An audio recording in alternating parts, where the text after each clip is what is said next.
Hello friends, जेके गुरु education पर आप सभी का स्वागत है। आज का हमारा टॉपिक है साइंस यानी विज्ञान। आज के क्लास में विज्ञान से रिलेटेड टॉप 100 क्वेश्चंस को डिस्कस करेंगे जो कि बार बार परीक्षाओं में रिपीट होते रहते हैं। तो आप किसी भी एग्जाम की तैयारी करते हैं तो ये वीडियो आपके लिए काफ़ी हेल्पफुल है। वीडियो को पूरा देखिए और भी इसी तरीके से वीडियो पाने के लिए चैनल को सब्सक्राइब कर लीजिए।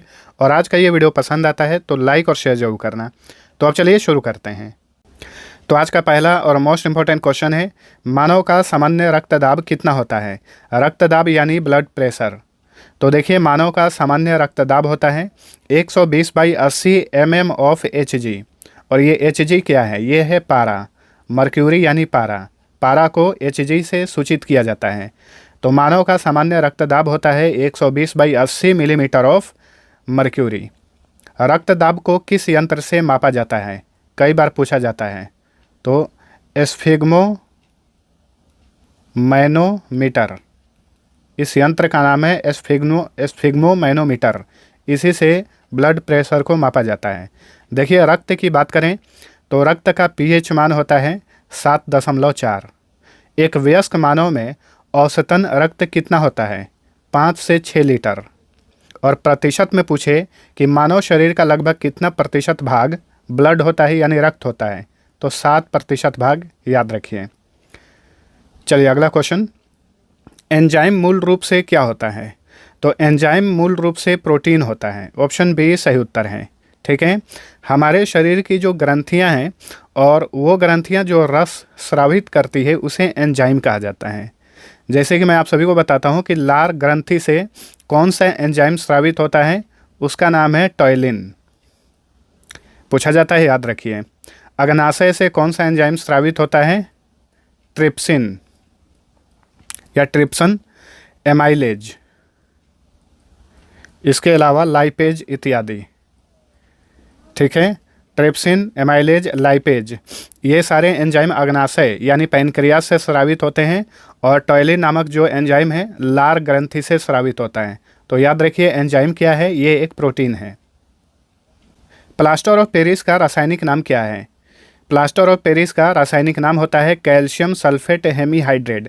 कई बार इसका सूत्र भी पूछा जाता है, तो सूत्र याद रखिए, CaSO4 half H2O। Plaster of Paris का ये केमिकल फार्मूला होता है। प्लास्टर ऑफ पेरिस का उपयोग क्या होता है? मूर्ति बनाने में और सर्जरी चिकित्सा में पट्टी बांधने में इसका इस्तेमाल किया जाता है। और ये किससे निर्मित होता है? जिप्सम से। चलिए अगला क्वेश्चन, शुष्क सेल का एनोड किसका बना होता है? इसका एनोड बना होता है ग्रेफाइट का। ऑप्शन ए सही उत्तर है। और देखिए, ग्रेफाइट का प्रयोग इलेक्ट्रोड बनाने में, रंगाई में और विभिन्न धातुओं पर लेप लगाने में किया जाता है। ठीक है, तो शुष्क सेल का एनोड जो है ये ग्रेफाइट का बना होता है। कांच का नीला रंग निम्नलिखित में से किसकी उपस्थिति के कारण दिखाई देता है? तो कांच का नीला रंग जो है ये कोबाल्ट ऑक्साइड की उपस्थिति के कारण दिखाई देता है। सोडियम क्रोमेट की अगर उपस्थिति होती है तो ये कांच हरा दिखाई देता है। वहीं फेरिक ऑक्साइड की उपस्थिति होती है तो कांच का रंग भूरा दिखाई देता है। वहीं कांच में अगर कोबाल्ट ऑक्साइड है तो उस कांच का रंग जो है नीला दिखाई पड़ता है, याद रखिए। एक और पॉइंट ध्यान रखना है, कांच की कोई क्रिस्टलीय संरचना नहीं होती है। कार्टिलेज तथा हड्डियों के निर्माण और संपोषण में आवश्यक तत्व कौन सा है? बहुत ही आसान क्वेश्चन है। तो ये है calcium, option D. Magnesium hydroxide को अन्य किस नाम से जाना जाता है? मैग्नीशियम हाइड्रोक्साइड को मिल्क ऑफ मैग्नीशिया भी कहा जाता है। तो ऑप्शन ए सही उत्तर है। और इसका फॉर्मूला याद रखिए, MgOH2। ठीक है, मिल्क ऑफ मैग्नीशिया का ये रासायनिक सूत्र है। और इसका उपयोग चीनी उद्योग में किया जाता है। चीनी उद्योग में मोलासिस से चीनी तैयार करने में मिल्क ऑफ मैग्नीशिया का इस्तेमाल किया जाता है। स्टेनलेस स्टील किसका मिश्र धातु है? तो ये लोहा, क्रोमियम और निकेल का मिश्र धातु होता है स्टेनलेस स्टील। ठीक है, और ध्यान रखिएगा, स्टेनलेस स्टील में कभी भी जंग नहीं लगता। इसका उपयोग चिकित्सा और प्रयोगशालाओं में उपकरण के निर्माण में किया जाता है। चलिए अगला क्वेश्चन, रक्त अस्कंदन यानी ब्लड क्लॉटिंग में कौन सा विटामिन क्रियाशील होता है? ब्लड को जमाने में कौन सा विटामिन काम करता है? तो ये है विटामिन के। इस क्वेश्चन को बहुत अलग अलग तरीके से घुमा फिरा के पूछा जाता है, तो आपको याद रखना है, जब कहीं पर भी शरीर में कट लग जाए और वहाँ पे खून जमने लगता है, यानी खून कुछ देर बाहर निकलेगा लेकिन फिर बाद में धीरे धीरे वहाँ पे परत जम जाती है जिसके कारण खून बाहर नहीं निकलता है, तो यही क्वेश्चन पूछ रहा है कि रक्त स्कंदन यानी ब्लड क्लॉटिंग में कौन सा विटामिन उपयोगी है। तो ये है विटामिन के। शरीर में विटामिन के की कमी के कारण जो है रक्त का थक्का नहीं बनता है और खून बहते रहता है जहाँ कहीं भी थोड़ी सी भी कट लग जाए, तो इस बात को याद रखिएगा। और देखिए, रक्त में आरबीसी और डब्ल्यूबीसी होता है, रेड ब्लड सेल और वाइट ब्लड सेल। इन दोनों का काम क्या है? आरबीसी का काम है शरीर के पूरे अंग तक ऑक्सीजन को पहुंचाना, वहीं डब्ल्यूबीसी का काम होता है रोग प्रतिरोधक क्षमता प्रदान करना, यानी किसी भी प्रकार का रोग अगर आए उसे ये मारता है डब्ल्यूबीसी। ठीक है। किसकी उपस्थिति के कारण गाय के दूध का रंग पीला होता है? दूध में कैरोटीन की उपस्थिति के कारण जो है गाय का दूध थोड़ा सा पीला दिखाई पड़ता है। और दूध में कौन सा अम्ल पाया जाता है ये भी पूछा जाता है, लैक्टिक अम्ल पाया जाता है। कान में कितनी हड्डियां होती हैं? कितनी? ठीक है, कान में कितनी हड्डियां होती हैं? कान में हड्डियों की संख्या 6 होती है। ऑप्शन ए सही उत्तर है। ठीक है। और कान में ही एक हड्डी होती है जिसका नाम है स्टेपिज। स्टेपिज जो है ये मानव शरीर की सबसे छोटी हड्डी होती है जो कि कान में होता है। मानव शरीर का सबसे बड़ा हड्डी जांघ में पाया जाता है जिसका नाम है फीमर। याद रखिएगा, मानव शरीर की सबसे लंबी हड्डी फीमर है जो कि जांघ की हड्डी होती है। मानव शरीर की सबसे छोटी हड्डी स्टेपिज होती है जो कि कान में होती है। एक वयस्क मानव में हड्डियों की संख्या कितनी होती है? 206। और छोटे बच्चों में हड्डियों की संख्या कितनी होती है? 300। ठीक है। पौधे में जाइलम उत्तक निम्नलिखित में से किस पदार्थ का संवहन करता है? तो देखिए, एक होता है फ्लोएम और एक होता है जाइलम। तो जाइलम का काम क्या है? जाइलम का काम पौधे में पानी और खनिज लवण का संवहन करना है। ऑप्शन ए सही उत्तर है। जाइलम को कास्ट भी कहा जाता है, कास्ट यानी वुड। वहीं फ्लोएम की बात करें तो फ्लोएम का मुख्य कार्य पत्तियों द्वारा बनाए गए भोजन को पौधे के अन्य भाग तक पहुंचाना है। दोनों का कार्य याद रखिए। प्याज में निम्नलिखित में से किसमें खाद्य जमा होता है? तो शल्क पत्र में खाद्य जमा होता है।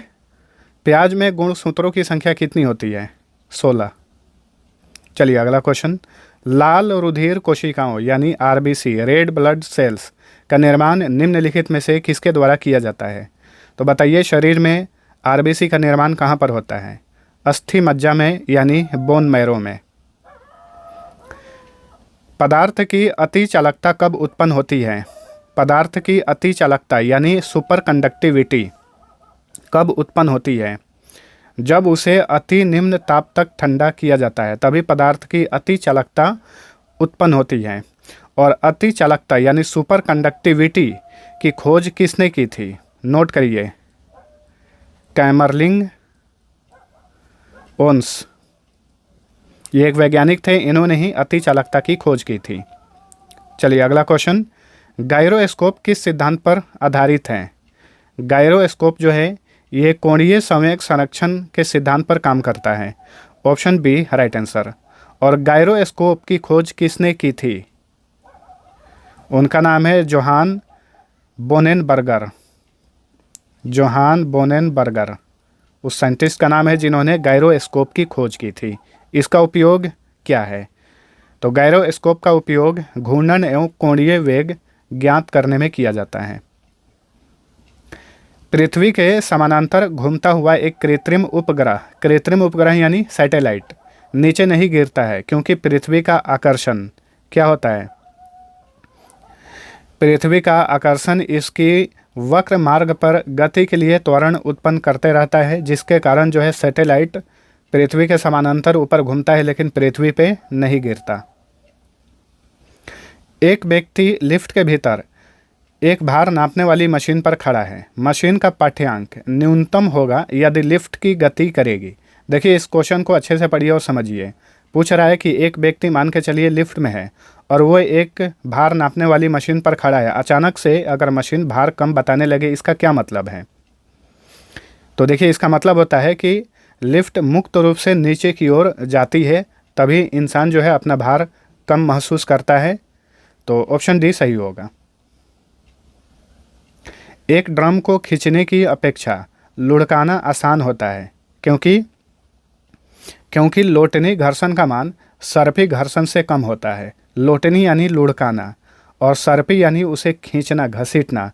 ठीक है, तो घसीटने से घर्षण ज़्यादा लगता है और लोटने से यानी लुढ़काने से घर्षण कम लगता है, जिसके कारण एक ड्रम को खींचने की अपेक्षा लुढ़काना आसान होता है। तो ऑप्शन बी राइट आंसर। द्विमंजिला बस के संतुलन के लिए निम्न में से क्या आवश्यक है? तो देखिए, 2 मंजिला बस चलता है, उसके सही से संतुलन के लिए क्या आवश्यक है? आधार चौड़ा हो, उसका बेस चौड़ा हो और निचली मंजिल पर अधिक यात्री हो, तो बस का जो बैलेंस है वो बना रहेगा। तो ऑप्शन बी सही उत्तर है। सोल्डर किस धातु का मिश्रण होता है? तो देखिए, सोल्डर जो है ये टीन और लेड का मिश्र धातु है। चलिए अगला क्वेश्चन। सफ़ेद स्वर्ण किसे कहा जाता है? वाइट गोल्ड किसे कहा जाता है? प्लेटिनम को वाइट गोल्ड कहा जाता है। खाना बनाते समय सर्वाधिक मात्रा में डैश नष्ट होते हैं। वेरी इंपॉर्टेंट क्वेश्चन है। तो देखिए, खाना बनाते समय विटामिन जो है सर्वाधिक मात्रा में नष्ट होते हैं। तो ऑप्शन सी सही उत्तर है। कच्चे आम सिकुड़ जाते हैं जब लौण जल में उनका अचार बनाया जाता है। यह परिघटना क्या कहलाती है? इस परिघटना को परासरण कहा जाता है। निम्नलिखित कथनों में से कौन सा कथन सही नहीं है? चलिए देखते हैं। हाइड्रोजन एक तत्व है, बिल्कुल सही है। हाइड्रोजन के कोई समस्थानिक नहीं होते हैं। देखिए, ये गलत है। हाइड्रोजन में 3 समस्थानिक होते हैं, अभी मैं बताऊंगा। हाइड्रोजन सबसे हल्का तत्व है, ये भी सही है। हाइड्रोजन और ऑक्सीजन एक विस्फोटक मिश्रण बनाते हैं, ये भी सही है।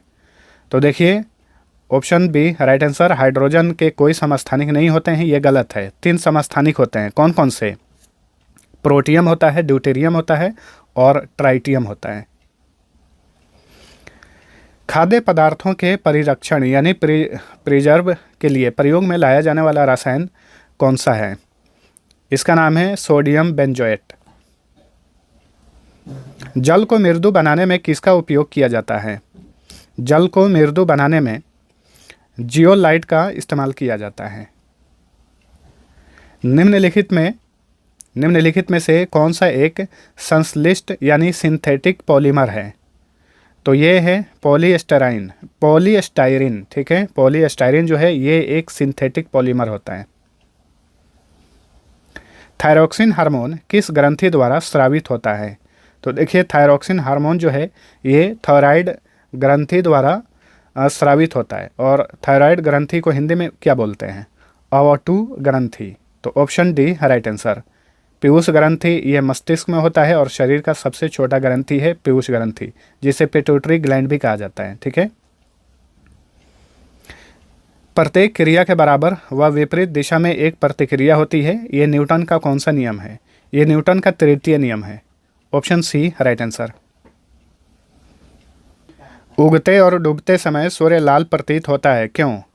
क्योंकि लाल रंग का प्रकीर्णन सबसे कम होता है। देखिए, क्वेश्चन पूछे कि किस रंग का प्रकीर्णन सबसे अधिक होता है, तो ये है बैंगनी कलर।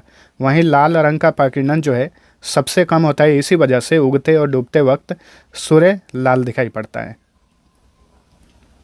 रेडियोधर्मिता की खोज किसने की थी? तो देखिए, रेडियोधर्मिता या रेडियो सक्रियता की खोज किए थे हेनरी बैकुरल।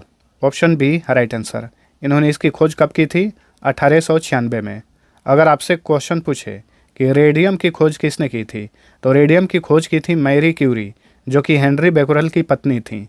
और रेडियोधर्मिता की खोज किए थे हेनरी बैकुरल 1896 में। पानी के अंदर हवा का एक बुलबुला किस तरह बर्ताव करता है? तो देखिए, पानी के अंदर हवा का एक बुलबुला जो है ये अवतल लेंस की तरह काम करता है। Option D. कारों, ट्रकों और बसों में ड्राइवर की सीट के बगल में कौन सा दर्पण होता है? वेरी इंपॉर्टेंट क्वेश्चन है, बार बार पूछा जाता है और बच्चे कन्फ्यूज भी रहते हैं। उस दर्पण का नाम है उत्तल दर्पण। ठीक है, गाड़ियों में उत्तल दर्पण का इस्तेमाल किया जाता है साइड मिरर के रूप में। ऐसे तत्व जिनमें धातु और अधातु दोनों के गुण पाए जाते हैं क्या कहलाते हैं? तो वैसा तत्व जिसमें धातु और अधातु दोनों का गुण पाया जाता है उसे उपधातु कहा जाता है। ऑप्शन ए सही उत्तर है। चलिए अगला क्वेश्चन, वनस्पति विज्ञान का जनक किसे कहा जाता है? वनस्पति विज्ञान का जनक कहा जाता है थियोफ्रेस्टस को। निम्नलिखित में से किसमें ध्वनि की चाल सबसे अधिक होगी? तो देखिए ध्वनि की चाल सबसे अधिक होती है निम्न में इस्पात में, ठीक है। चंद्रमा पर वायुमंडल न होने का कारण क्या है? तो चंद्रमा पर वायुमंडल न होने का कारण है पलायन वेग। एक लड़की झूला झूल रही है, उसके पास एक अन्य लड़की आकर बैठ जाती है, तो झूले का आवर्तकाल क्या होगा? अपरिवर्तित रहेगा। पास में आने से क्या होगा? अपरिवर्तित रहेगा। वेंचुरी मीटर से क्या ज्ञात करते हैं? जल के प्रवाह की दर को मापते हैं वेंचुरी मीटर से। यदि किसी पिंड को पृथ्वी से 11.2 किलोमीटर प्रति सेकंड के वेग से फेंका जाए तो क्या होगा? पिंड का क्या होगा? तो देखिए ये धरती पर कभी भी वापस नहीं लौटेगा, ठीक है। तो कितने किलोमीटर प्रति सेकंड से फेंका जाए? तो 11.2 किलोमीटर प्रति सेकंड।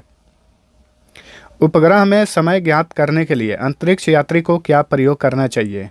स्प्रिंग घड़ी का इस्तेमाल करना चाहिए। दाब का मात्रक क्या है? तो दाब का मात्रक होता है पास्कल। खाना पकाने का बर्तन होना चाहिए। तो देखिए खाना पकाने का जो बर्तन है ये कैसा होना चाहिए? ये उच्च विशिष्ट ऊष्मा और निम्न चालकता का होना चाहिए, ठीक है, ताकि जल्दी से गर्म हो जाए, खाना पक भी जाए और ये पिघले भी नहीं। तो उच्च विशिष्ट ऊष्मा और निम्न चालकता का होना चाहिए खाना पकाने वाला बर्तन। केल्विन तापमापी में बर्फ़ का गलनांक कितना होता है? तो केल्विन तापमापी में बर्फ़ का गलनांक होता है -0 डिग्री केल्विन। किस रंग का तरंग दैर्ध्य सबसे कम होता है? तो ये है बैंगनी रंग। बैंगनी रंग का तरंग दैर्ध्य सबसे कम होता है। और सबसे अधिक तरंग दैर्ध्य किसका होता है? लाल रंग का। कमरे में रखे रेफ्रिजरेटर का दरवाज़ा खोल दिया जाए तो कमरे का ताप क्या होगा? बढ़ जाएगा, ठीक है। अगर घर में रेफ्रिजरेटर रखा हुआ है, अगर उसका दरवाज़ा खोल दिया जाए तो उस रूम का तापमान जो है थोड़ा बढ़ जाएगा। सेकंड पेंडुलम का आवर्तकाल क्या होता है? देखिए सेकंड पेंडुलम का आवर्तकाल होता है 2 सेकंड। Option C. एक ट्रांसफार्मर प्रयोग किया जाता है किस लिए? तो पर्याप्त प्रतिवर्ती धारा प्राप्त करने में एक ट्रांसफार्मर का प्रयोग किया जाता है। चलिए अगला क्वेश्चन, अस्थायी चुंबक बनाने के लिए सामान्यतः डैश का प्रयोग किया जाता है। तो अस्थायी चुंबक बनाने के लिए किसका प्रयोग किया जाता है? स्टील और एनलीको का इस्तेमाल किया जाता है। निम्न में से कौन सा विटामिन वसा या कार्बनिक घोल में घुलनशील होता है? तो देखिए वसा या कार्बनिक घोल में घुलनशील होता है विटामिन ए। ऑप्शन ए सही उत्तर है। यहाँ पे एक ट्रिक बता रहा हूँ, डे का याद रखिएगा। Vitamin D, vitamin E, vitamin के और विटामिन ए, ठीक है, ये सारे वसा या कार्बनिक घोल में घुलनशील होते हैं। वहीं विटामिन बी और सी जो है ये जल में घुलनशील होता है। पराध्वनिक यानी सुपरसोनिक विमानों की चाल क्या होती है, कैसी होती है?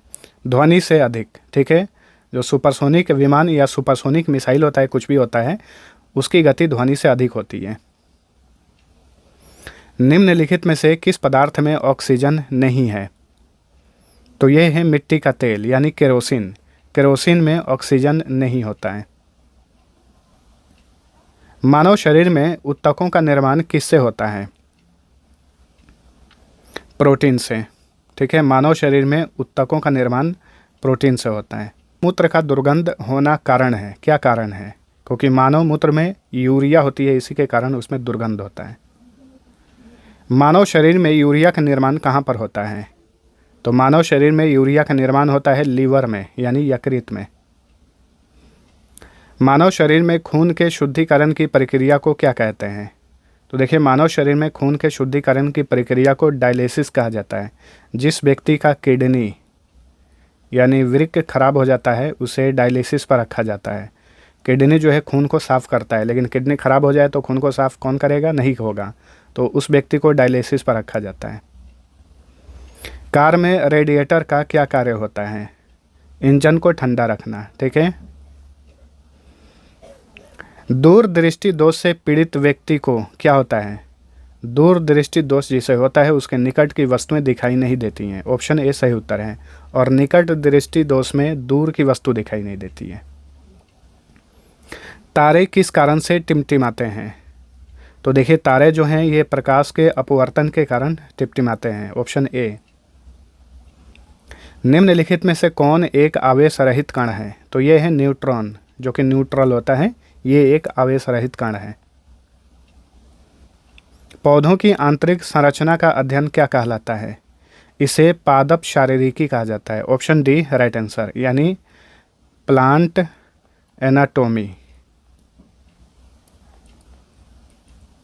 प्लांट एनाटोमी कहा जाता है। पौधों की आंतरिक संरचना के अध्ययन को पादप शारीरिकी या प्लांट एनाटोमी कहा जाता है।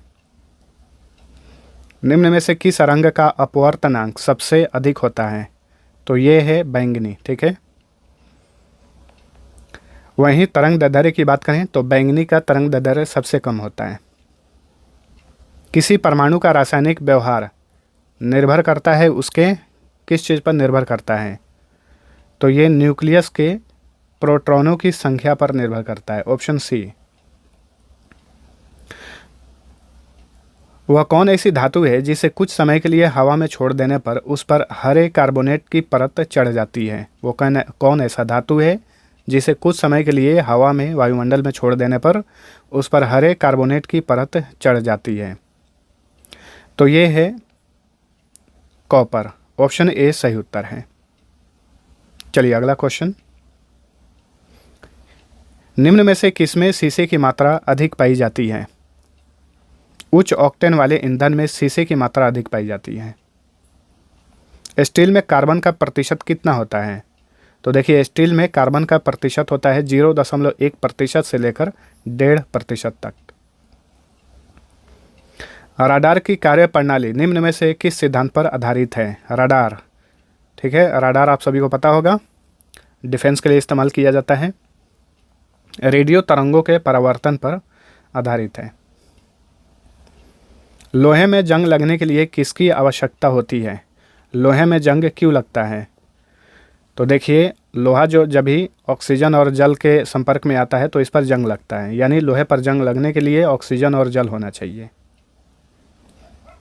ग्लाइकोजन शरीर के किस भाग में पाया जाता है? सही उत्तर होगा यकृत, लीवर में।